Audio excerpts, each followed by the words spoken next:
it is such a quick vehicle when it's out in the open. Okay, we've got Josh from R.A.G Racing. He's just come out of the 6A2. We love rocks.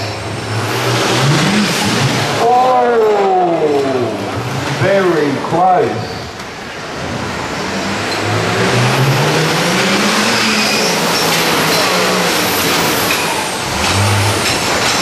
Oh, those clumps are the recovery points on the rear. Who owns a Nissan here? Put your hand up if you own a Nissan GQ. When you go out to the car park, and if you're missing the front dip, these are the guys to come and ask first. Because that will be the preferred thing to steal after this weekend. Tomorrow.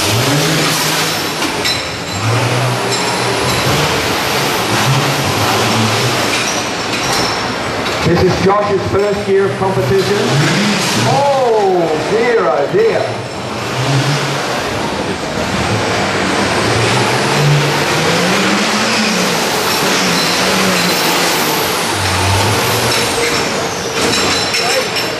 Oh, is he on it?